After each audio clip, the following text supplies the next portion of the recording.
So this is a DSi LL. This is a Japanese console.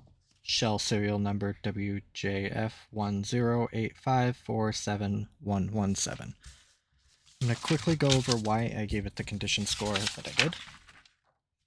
Ooh, paper.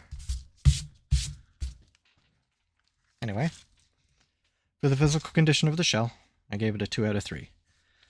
Mainly because, well, not mainly, but I'll get to that in a second. On this top glossy shell, it's actually in very good shape. When I was cleaning this during my final testing protocol, I could see my streaks, which on consoles that are heavily scratched up, you wouldn't be able to see.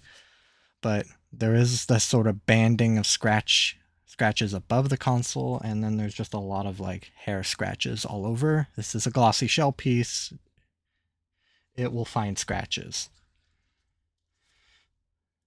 Nothing really major along the hinges. I do notice some like slight damage there, discoloring or something.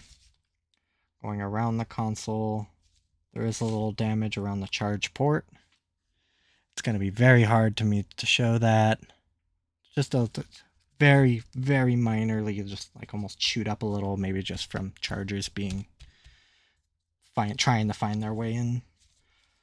There's a tiny bit of damage around or tiny little paint chips around the shoulder buttons.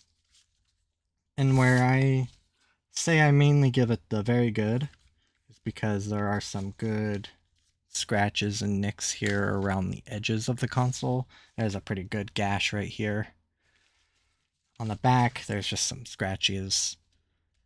But other than that, the shell is in very good shape. Notice some discoloration around the D-pad.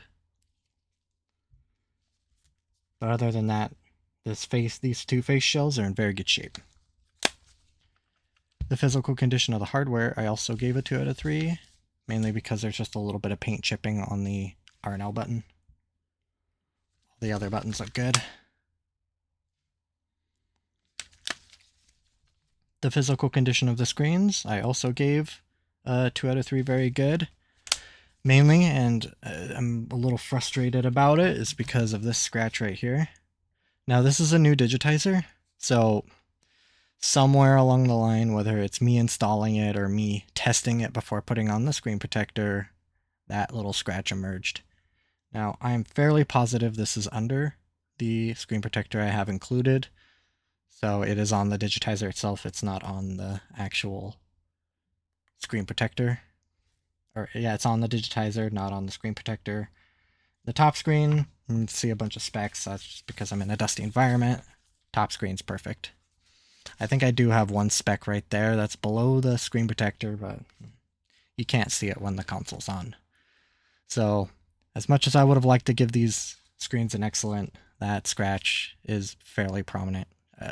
And also, you can't see it when the console's on, but you do see it when it's off. For the physical conditions of the screens, I'm going to turn my lights off real quick, as I think they kind of muddy the results. I think these screens are perfectly matched. So I gave it an excellent, a 3 out of 3.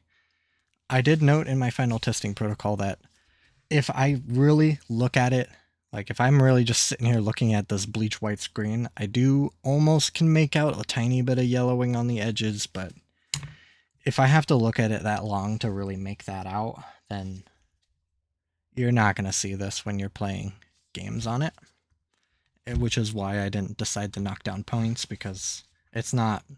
Usually when I turn these consoles on, I can tell pretty immediately, but this one I have to really look at it.